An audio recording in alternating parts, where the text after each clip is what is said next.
Dragons are awesome, right? These mystical sci-fi creatures captivate imaginations everywhere. What if I told you? Dragons are real. Bearded dragons, that is. Meet Brittany Blue and her beardy Chuck. Today, we dive into their quirky behaviors, how to care for them, and yep, their kinda gross diet. All that and more, right here on Industry Pets.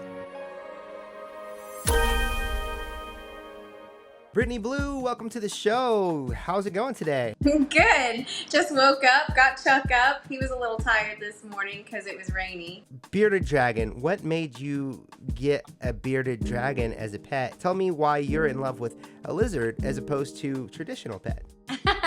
I've always been big into having different pets. I have had dogs and cats, but I went through a chinchilla phase, jumping spiders. My son wanted a bearded dragon when he was 7 years old. And I was like, okay, it was a really spontaneous purchase. We went home and did all of our research and brought our girl home. And I just fell in love. She really got me through my dog's death. I think they're very good emotional support animals, which a lot of people might not understand, but they're excellent cuddlers. So then I became addicted, and now we have 3 total. Whoa, okay, so besides Chuck, what are his brothers and sisters? We have Gerald, he's 6 years old, and Khaleesi, who is 3 years old. And Chuck is about to be 4 in a month. Awesome. So bearded dragons compared to, say, dogs or cats, what's the lifespan? Bearded dragon can live 12 to 20 years. In some of your Instagram videos, I saw a carrying backpack for Chuck. Can you tell me, does he like that, and do you use it often to go out with him? So Chuck is very high maintenance. I think Chuck is a little more sentient and active than a lot of bearded dragons. So we take him on vacation with us because he can't be left alone. We have a stroller for him. We have a carrier for him, a backpack carrier. And then we also have a little puppy carrier for traveling. So he's kind of spoiled. Wow, that's awesome. So how did you, what's the story behind their names? Well, Chuck's is a little inappropriate for family. Well, go ahead. I'll censor whatever if it's not. Well, Chuck got his name because he's crazy and he doesn't give up. Chuck.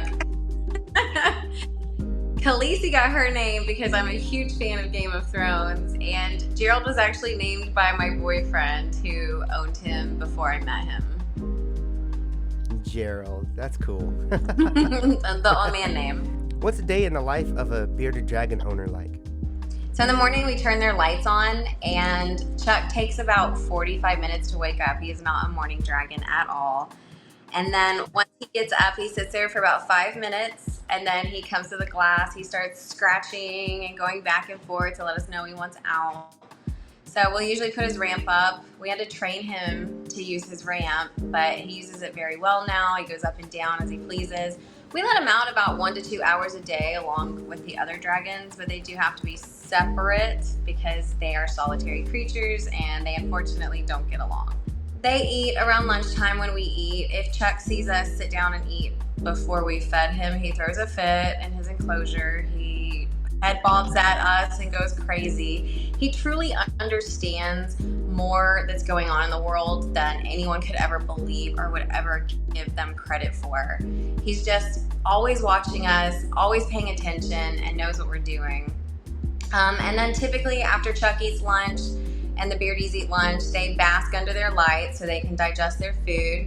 And then sometimes they might want to come out again and run around, but it's a very active life for Chuck, especially. Does he have any favorite basking spots? Because they have to hit in the sunlight, right? Or a sun lamp. So all bearded dragons should have a basking spot in their tank, but we also have a pillow set up by the window with a heat bulb, and they warm up there. Oh, Daddy just brought you food. Chuck is a huge foodie. He is beyond obsessed with food. I don't see that in my other 2 bearded dragons nearly as much. Now, what does he eat? What does Chuck eat? Chuck loves collard greens and arugula. He also loves squash and zucchini, and he loves dubia roaches and black soldier fly larvae, and any worm. Now, you say all of that, and I'm sure some of the viewers are kind of scrunching up their face going, ick. Did it take a while for you to get used to handling the type of food that a bearded dragon eats? Yeah, I hated bugs. So I knew it was going to be a challenge, and babies eat bugs every day. We started with crickets, so it wasn't so bad. It wasn't scary to touch them or anything. But it's easy to accept because they're worth it, if that makes sense. It's just something I learned to tolerate. 3 years in, I just started getting used to dubia roaches. I can actually touch them now, but... What are your favorite ways to hang out with Chuck? I cuddle with Chuck and the other dragons every day for as long as they'll let me. Sometimes it's only 5 minutes, and sometimes they'll fall asleep on me. That's my favorite way to bond with them. Have you faced any challenges in caring for a bearded dragon versus your traditional pet owner experience?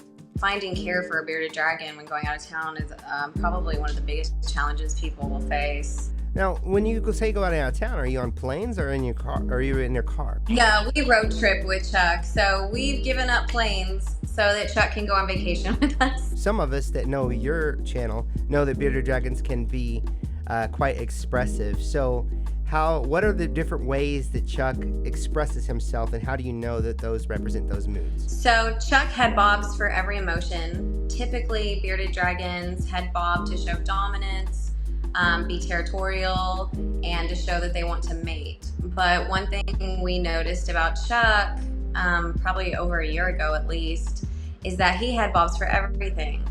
If he moves an inch in his house, he head bobs to let everyone know. If he eats a bug, sometimes he'll head bob. And I don't know if that's his way of saying thank you, but it's his way of showing some type of appreciation, I feel. He'll run around the house and look out the window and just head bob because I think he's happy. He truly head bobs for every single emotion. So it's situational, but we typically know what it means based on what's going on. He's so smart. He's actually recently learned that the kitchen is where food comes from. So now if he is out sitting in his window and we are in the kitchen, he comes in and begs for food like a dog and head bobs at us, and we know what that means now. Share a memorable moment or adventure that you've had with Chuck. So we got to drive to San Diego with Chuck from Texas, and I think the coolest part of that trip was getting out in Arizona and showing Chuck a real desert. How has having a bearded dragon affected your perspective on pet care? I've always been an animal person, and a lot of people don't believe that animals can be sentient, especially reptiles, and my opinion on that is very different now that I've gotten to know these little creatures. They know what's going on. They do have feelings. They may not feel love per se, but they feel trust. They feel happiness and joy. They feel boredom. They feel depression. Are there any stories or anything about bearded dragons that I didn't ask you that you'd like to share? I think one of the funniest things about Chuck is that he loves to watch TV. Really? Yeah.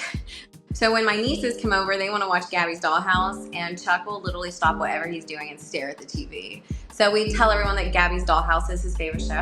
So traditional pets have toys, balls, things that they play with. What about bearded dragons? Bearded dragons don't really play with toys. One of the best things you can do for engagement for your bearded dragon is put a bunch of branches in there for them to climb. They're really good climbers. They have really sharp nails. It gives them exercise and helps build their muscles. But as far as toys, they don't chase anything except bugs. Now, lizards shed their skin. Is that true with bearded dragons? So Chuck has been shedding. I don't know if you can see his stomach here where it's separated. It just hasn't broke open yet, but you can see the multiple colors. Mm-hmm. And his face just shed off, but adults go through about 2 sheds a year. Wow. So during that shed, do they need assistance, or is it just let them do their thing? Typically, they should be able to do their own thing. However, if they have stuck shed, there are options to help them with that, because stuck shed can actually be very dangerous and cut off blood circulation. I did not know that. Typically, when they have stuck shed, one of the biggest recommendations is a warm bath. You can take a toothbrush and kind of, brush the area to help loosen it.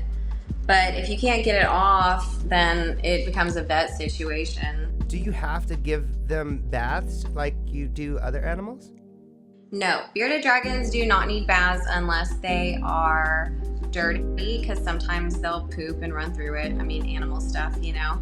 But other than that, they don't really need baths. Giving them baths when they're shedding can be very dangerous because water can get under that skin, and I've seen bearded dragons with very serious infections from that.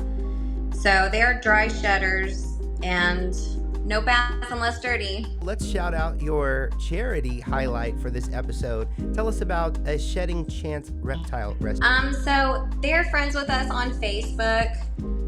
They rescue reptiles. It's a nonprofit, and they're really doing good work. Unfortunately, reptiles are seen as like a throwaway animal, and you'd be amazed to know how many people move or don't want them anymore and just throw them outside in the suburbs of towns, and or don't give them proper UVB. And you know, these rescues take in these animals and give them what they need and take them to the vet, and it costs a lot of money. So anything to help with that is something that I love to do. People just get rid of them, huh? Throw them out. Yeah, it's sad.